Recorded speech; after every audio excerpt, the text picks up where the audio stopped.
18. november. Svätý mučeník Platón. Svätý mučeník Platón pochádzal z Galatskej Ancíry. Bol bratom svätého mučeníka Antiocha, ktorý zahynul v roku 303. Rodičia Platóna boli kresťania a vychovali svojho syna v pravovernosti. Zomreli však, keď bol Platón ešte veľmi mladý. Po ich smrti rozdal všetok majetok a úplne sa zasvetil Bohu. Veľa času venoval modlitbe. Mal preto silu uprostred modlárskeho sveta smelo hlásať Ježiša Krista a jeho evanjelium. Platón viedol oklamaných ľudí k poznaniu pravdy, ktorou je Kristus, a k obráteniu sa od démonov k pravému Bohu. Kvôli tomu bol zajatý pohanmi a predvedený pred súd prokonzula Agrippina. Keď Agrippín počul obvinenie Platóna, spýtal sa ho: Kto si? Povedz mi svoje meno a z akého si mesta? Svätý odpovedal: Som kresťan. Prokonzul povedal: Povedz svoje meno, ktoré ti dali rodičia, pretože sám viem, že si kresťan. Vari nevieš, že cisár rozkázal, že nikto seba nesmie nazývať kresťanom? Mladík povedal: Rodičia mi dali meno Platón, ale od narodenia som služobník Ježiša Krista a obyvateľov tohto mesta. Teraz kvôli pravej viere stojím pred tvojim súdom. Agrippín mu povedal: Platón, nesmieš učiť o ukrižovanom, pretože cisár rozkázal vydať na smrť každého, kto ho vyznáva. Radím ti preto, aby si poslúchol cisárske nariadenie a unikneš strašnej smrti. Platón odvetil: Ja sa podriaďujem môjmu kráľovi. Za neho bojujem a smrti sa nebojím. Úprimne túžim prijať smrť za môjho pána. Prokonzul mu povedal: Rozmysli si, Platón, čo je pre teba lepšie, či byť živým, alebo zomrieť horkou smrťou. Svätý odpovedal: Pán vie, čo je pre mňa lepšie. On sa o mňa postará. Ty ma podľa cisárskeho rozkazu muč, ako chceš. Nie je pre vás ničím novým mučiť kresťanov, tak ako aj kresťanom kvôli Ježišovi Kristovi trpieť. Prokonzul sa veľmi rozhneval, keď videl, že sa Platón nepodriaďuje jeho vôli. Rozkázal svätého mučeníka natiahnuť na zemi a postaviť k nemu 12 vojakov, aby sa bez prestania striedali a bili ho palicami. Bili ho tak dlho, kým sa vojaci neunavili, ale svätý všetko statočne znášal kvôli Ježišovi Kristovi. Keď ho prestali biť, Agrippín akoby prejavoval milosrdenstvo, začal sa mu láskavo prihovárať: Ja ti, Platón, priateľsky radím, aby si sa odvrátil od smrti k životu. Mučeník odpovedal: Dobre mi radíš, Agrippín, aby som sa odvrátil od smrti k životu, preto utekám od večnej smrti a hľadám večný život. Vtedy prokonzul už s hnevom povedal: Povedz mi, ty blázon, koľko je smrtí? Svätý mu odpovedal: 2. Jedna časná a druhá večná. Aj životy sú 2. Jeden krátko trvajúci a druhý večný. Prokonzul skríkol: Prestaň so svojimi rozprávkami a pokloň sa Bohom, aby si sa zachránil pred krutým mučením. Platón odpovedal: Ani oheň, ani rany, ani dravé šelmy, ani bitie ma neodlúčia od živého Boha. Nie tento život som si zamiloval, ale Ježíša, môjho pána, ktorý za mňa zomrel a vstal z mŕtvych. Vtedy rozkázal prokonzul odviesť svätého do väzenia. Keď ho viedli, išlo za ním mnoho ľudí, medzi ktorými bolo aj veľa kresťanov. Keď sa priblížili k väznici, Platón sa obrátil k ľuďom a povedal: Počúvajte ma všetci, ktorí milujete pravdu. Nie z inej príčiny som dobrovoľne podstúpil také muky, ale len kvôli Ježišovi Kristovi, môjmu Bohu. Vás, čo ste Kristovi, prosím, aby ste sa nebáli utrpení, ktoré vás čakajú. Veľa súženia dolieha na spravodlivého. Hospodin ho však zo všetkého vyslobodí. Zverte sami seba Ježišovi. On vám dá silu. Buďme vytrvali v utrpení, ktoré prijímame kvôli pravej viere. Vieme predsa, že utrpenie tohto veku sa nedá porovnať s budúcou slávou, ktorá sa na nás má zjaviť. Po týchto slovách vošiel mučeník do temnice. Tam padol na kolená a začal sa modliť. Ďakujem ti, Pane Ježíšu, že si mi dal silu vytrpieť muky pre tvoje sväté meno. Tieto utrpenia obetujem za spásu nesmrteľných duší. Pomôž mi aj naďalej odvážne vyznávať tvoje meno, aby aj iní uverili a obrátili sa k tebe. Dôverujem ti. Amen. Za 7 dní svätého Platóna vyviedli z temnice a znovu ho začali mučiť. Položili ho na rozpálený rošt a zhorabili palicami. Keď ho takto týrali, Agrippín povedal: Blázon, zmiluj sa nad sebou a keď sa nechceš pokloniť Bohom, povedz len tieto slová: Veľký je Boh Apolón, a prestanem ťa mučiť a pôjdeš v pokoji do svojho domu. Svätý odpovedal: Nech sa nestane, že by som sa zmiloval nad telom a pre dušu si pripravil ohnivú gehenu. Po 3 hodinách takého tríznenia, v ktorom Platón neustále vzýval Ježišovo meno, rozkázal sudca mučenie zastaviť. Do týraného mučeníka sňali zmučiteľ. Náhle však všetci úžasli, lebo zbadali, že jeho zbedačené telo bolo naraz úplne zdravé. Ohromení zvolali: Skutočne veľký je kresťanský Boh.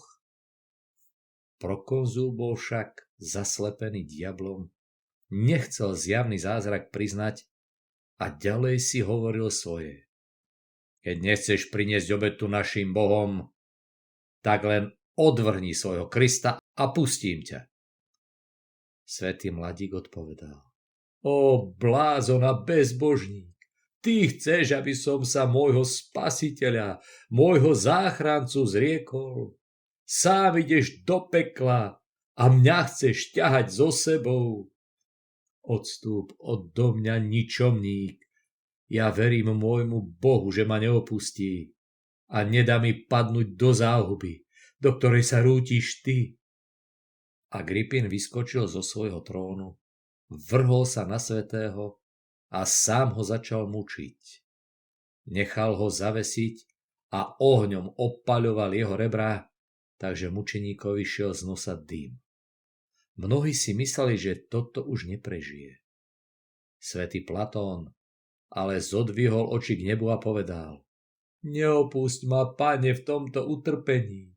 Daj mi, Ježíšu, ukončiť tento boj a prísť k tebe, pretože tebe patrí sláva na veky. Amen.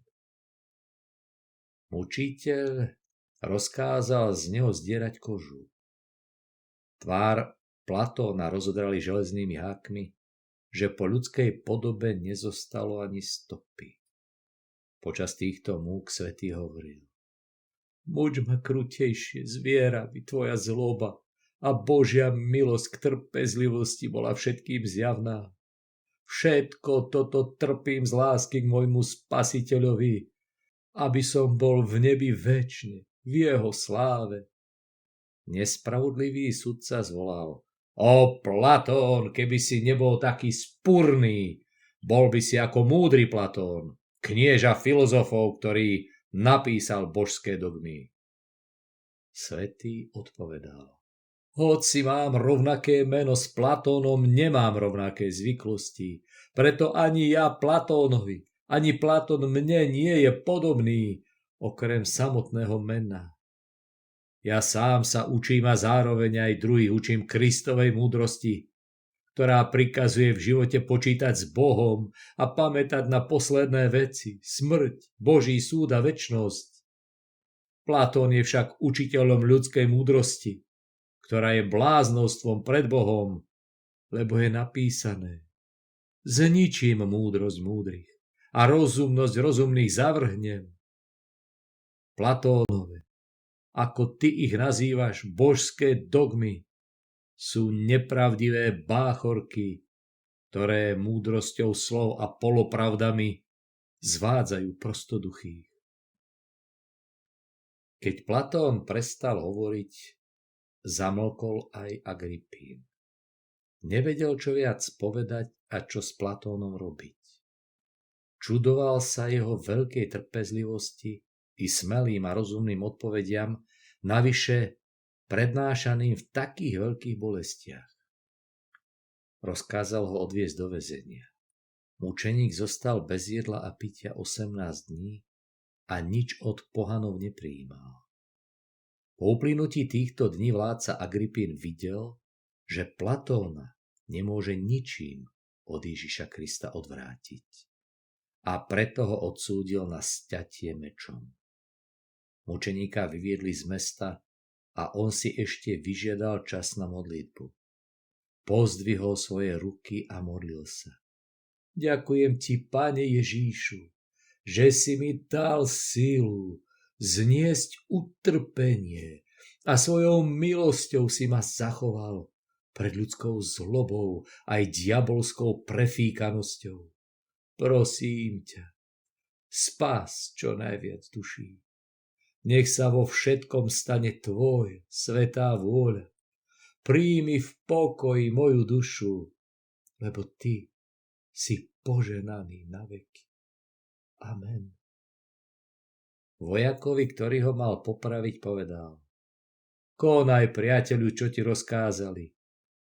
Zohol svoju hlavu pod meč a bol sťatý. Stalo sa to v roku 306.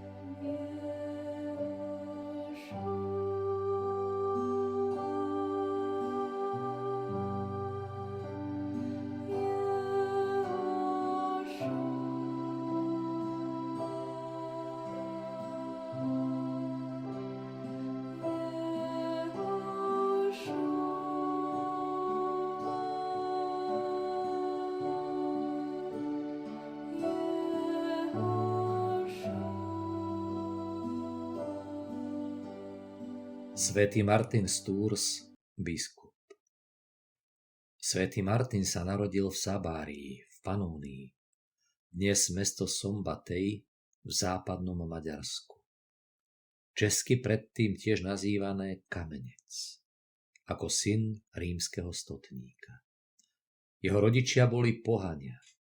Odsťahovali sa s ním do Pávie v severnom Taliansku a tam Martin spoznal kresťanskú vieru. Spočiatku chodil na bohoslužby len zo zvedavosti a bez vedomia rodičov, ale čoskoro sa zaradil do zboru čakateľov na svätý krst. Podľa otcovej vôle vstúpil do vojska. Složil vojenskú prísahu a bol odvedený k jazdeckému pluku do Gálie. Žil zbožne a cnostne, aj uprostred roztopašností, ktorých sa vojaci dopúšťali. Bol k mužstvu vľúdny a láskavý. Dokonca aj so svojím sluhom, otrokom, nakladal ako s bratom. Mal veľký súcit s chudobnými ľuďmi.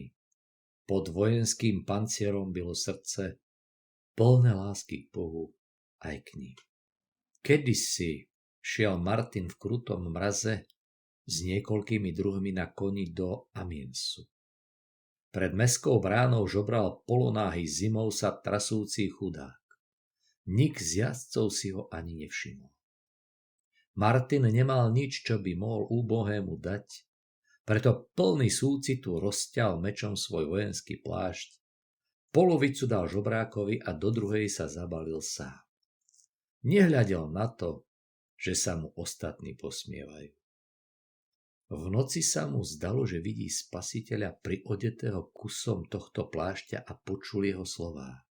Týmto rúchom ma priodel ešte nepokrstený Martin. Nechal sa pokrstiť. Ako 20-ročný vystúpil z vojska a uchýlil sa do samoty, aby slúžil Bohu. Neskôr sa odobral k slávnemu biskupovi Hiláriovi do Poitiers aby sa tam zdokonalil vo vedách a kresťanských cnostiach. Keď Martin prijal od svätého biskupa Hilária nižšie svetenie, zatúžil obrátiť svojich pohanských rodičov na Kristovú vieru. Vydal sa preto na ďalekú cestu do Sabárie v Panónii. V Alpách ho prepadli lupiči, spútali ho a nechali pod dozorom jedného z nich. Bandita sa spýtal svätca, či sa nebojí. Martin odpovedal: Som kresťan a ešte nikdy som sa nebál. Aj v tejto chvíli sa cítim úplne v bezpečí, pretože viem, že Boh svojich služobníkov v každom nebezpečenstve chráni. Teba je mi ale ľúto, že si sa urobil nehodným Božej lásky a máš sa čoho obávať. Také statočné svedectvo o nezlomnej dôvere v Boha lupiča zarazilo. Odprevadil Martina na cestu, poprosil ho o modlitby, prepustil ho a od toho dňa začal žiť kajúcne. V roku 371 veriaci v Tours zvolili Martina za svojho biskupa a pretože vedeli, že by túto dôstojnosť neprijal, uchýlili sa k úcti, aby ho získali. Tak bol Martin chtiac nechtiac vysvetený na biskupa. Vtedy začal bohatý Priscilián šíriť staré bludárstvo manichejcov.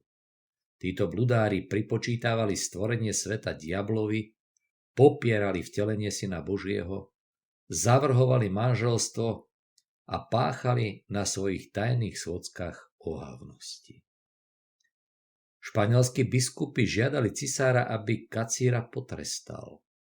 Martin však dohováral biskupom, aby od žaloby u cisára upustili. Povedal, že kacírstvo má byť potierané duchovnou zbraňou a nenásilím. Vieru nemožno vynútiť mocou. Keď biskupy nedbali na jeho dohováranie, sám sa obrátil na cisára a ten mu sľúbil, že nedovolí, aby kacíri boli potrestaní smrťou. Avšak za Martinovej neprítomnosti jeho odporcovia zvíťazili u cisára a dosiahli, že bol bludár Priscilián aj so 4 spoločníkmi odsúdený na smrť a popravený. Do Španielska bolo navyše poslaných niekoľko stotníkov, aby tamojších bludárov potrestali zabavením majetku a smrťou.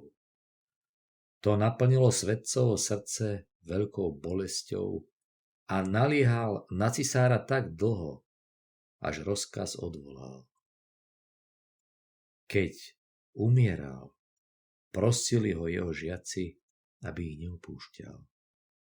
On sa však modlil: Pane, ak som ešte potrebný tvojmu ľudu, nezdráham sa ďalej pracovať, avšak staň sa tvoja vôľa. Zomrel v roku 397. Jeho sviatok sa v západnej cirkvi oslavuje 11. novembra.